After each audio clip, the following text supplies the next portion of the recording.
Hello Chingu, c'est Sam du blog sameledrama.fr. Alors aujourd'hui je vous retrouve pour vous parler du drama Mariage, Not Dating ou encore Mariage Without Love, ça dépend ce que vous avez entendu comme titre. Mon double drama va me tuer parce que ça fait au moins 1 ou 2 ans, moi je pense que c'est ça, qu'elle me le conseille et je ne l'avais toujours pas vu parce qu'en fait le casting me bottait pas.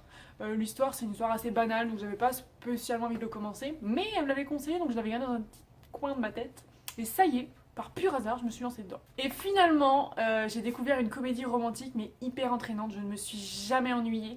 Même si l'histoire peut paraître banale au premier abord, franchement les personnages sont tellement attachants. Mais je suis rentrée dans l'histoire quasiment tout de suite. J'ai vraiment adoré dès le premier épisode. Et qu'est-ce qu'il y a, Chelle? Monte. Et voilà. Et même si on retrouve un quatuor amoureux banal et assez agaçant, notamment avec le lead féminin qui est juste insupportable, et qu'il y a énormément de clichés, vraiment là, on y va, on les a à peu près, on les a à peu près tous. Franchement j'ai passé un super bon moment, j'ai vraiment beaucoup accroché à l'ambiance, au personnage, à l'humour, tout, parce qu'il y a plein de petits bruitages qui ponctuent le drama en permanence, et franchement chaque fois ça me faisait mourir de rire. Qu'est-ce qu'il y a? Tu veux monter sur le bureau? Les chiens ça monte pas sur les bureaux. Donc pour vous raconter un petit peu brièvement l'histoire, ça raconte celle d'un homme qui ne veut vraiment pas se marier, mais vraiment pas. Sauf que sa famille le saoule pour que il se marie, et du coup il va trouver une alternative, il va se faire une fausse copine en fait, et une fille qui pourrait vraiment pas plaire à sa famille pour justement elle jette l'éponge.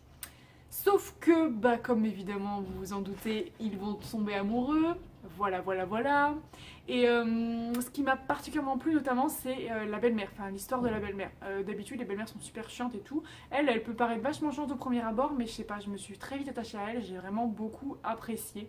Je me suis vraiment, je sais pas, son sort m'importait et je sais que j'étais vraiment contente de voir leur relation se développer entre elle et l'héroïne, ouais, j'avais vraiment beaucoup de plaisir à les voir toutes les deux à l'écran en fait. Donc voilà, c'est vraiment un drama qui m'a beaucoup touchée, que j'ai apprécié regarder, qui a une super ambiance et j'avoue je suis un petit peu triste de l'avoir fini parce que franchement c'était vraiment super. Donc voilà, j'espère que je vous ai convaincu de regarder Mariage Not Dating parce que franchement moi c'est un drama qui m'a vraiment beaucoup plu, même s'il n'est pas extraordinaire, même s'il a rien de vraiment innovant. Franchement, on passe un tellement bon moment que ça vaut le coup. Donc voilà, je vous fais plein de bisous, je vous dis à très vite pour une prochaine vidéo. Saragné, popo, bye bye. You say hi.